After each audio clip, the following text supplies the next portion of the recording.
twin sisters charged in a fatal Amish buggy crash have not yet been arrested. I'm KIMT News 3's Brandon Coate live with why the Fillmore County Sheriff's Office is holding off on taking them into custody. And the changes we've been tracking have arrived. Scattered rain is beginning to move across the area alongside changing winds and dropping temperatures. I've got to look at everything coming our way as we head into the night. The University of Minnesota Rochester is helping the next generation of doctors and nurses pay for school. I'm KIMT News 3's Evan Berg with how the university is funding 3-year degree programs with a new gift they've received. KIMT News 3 First at 4 starts right now. KIMT News 3, coverage you can count on. This is KIMT News 3's First at 4. Good afternoon and happy Thursday. Thank you for joining us for KIMT News 3 First at 4. I'm Jessica Bringy. It's been a complicated case out of Fillmore County. Nearly 40 charges have now been filed against identical twin sisters involved in a fatal Amish buggy crash in Fillmore County. But so far, no arrests have been made. Fillmore County Sheriff John DeGeorge held a press conference today to provide more insight into the investigation. We'll get to that in just a couple of minutes, but first, here's an overview of the case. Fillmore County investigators say back in September, twins Sarah and Samantha Peterson tried to trick law enforcement officers after Samantha, who was reportedly high on meth, crashed into an Amish buggy. 7-year-old Wilma Miller and 11-year-old Irma Miller were killed, and their 9-year-old brother and 13-year-old sister were seriously injured. While Sarah claimed she was driving, detectives say text messages show Samantha was actually behind the wheel. The sheriff's office says Samantha faces 21 criminal charges and Sarah faces 16. Despite the fact 2 children were killed and 2 others were injured in that Amish buggy crash in Preston, as we mentioned, no arrests have been made. It was a concern addressed during a press conference with Fillmore County Sheriff John DeGeorge today. KIMT News 3's Brandon Coate is joining us live from Preston. Brandon, give us the reasons behind holding off on this arrest.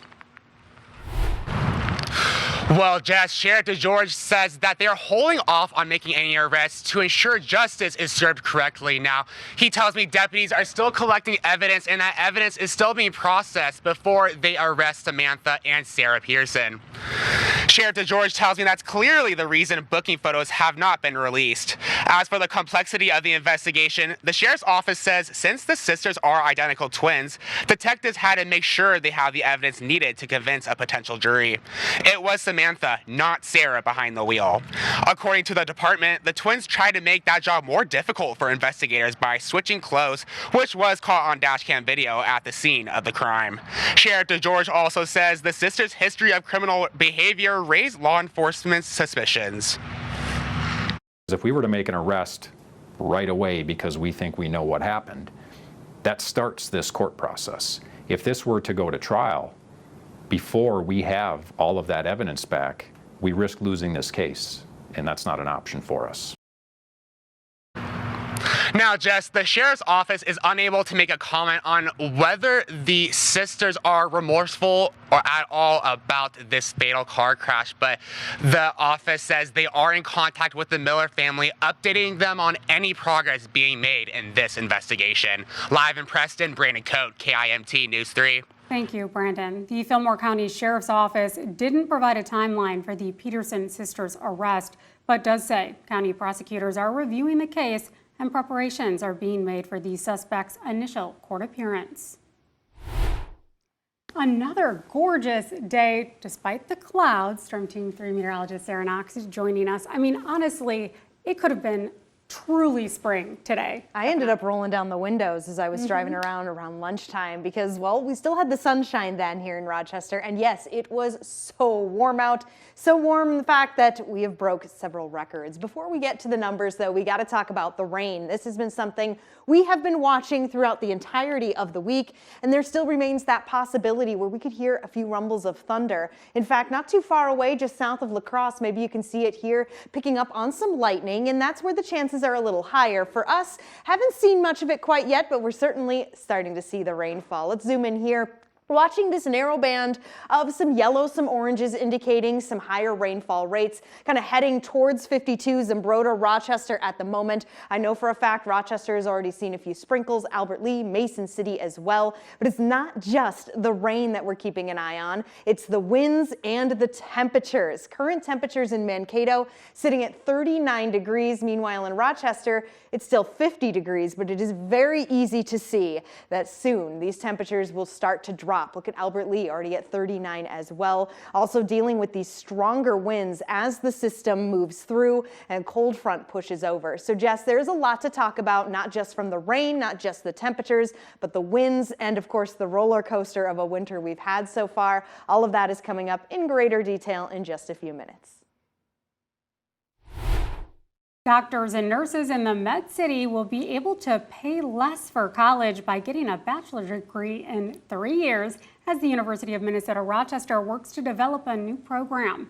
It's being made possible thanks to a $200,000 gift from the Strata Education Foundation. KIMT News 3's Evan Berg spoke with UMR to talk about the development of its NXT Gen Med program. Evan.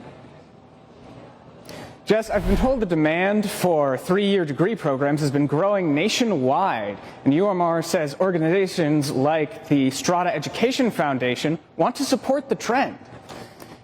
The university's own program, NXT Gen Med, allows students to complete a bachelor's in health sciences in 2.5 years through an accelerated year-round curriculum. NXT Gen Med offers a paid Mayo Clinic internship and access to practical research experiences for students to build upon in their future careers.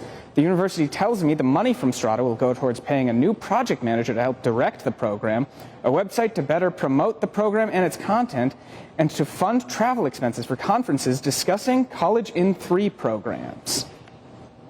I really want to learn about what is going on in those different types of programs and share what has worked with us, because our program is unique in and of itself, and just being able to learn and listen from other different groups is what excites me the most. As part of the gift, UMR tells me that Strata is also paying for UMR to take part in a conference in Boston at Merrimack College, where they'll be discussing their 3-year program with other colleges that do the same.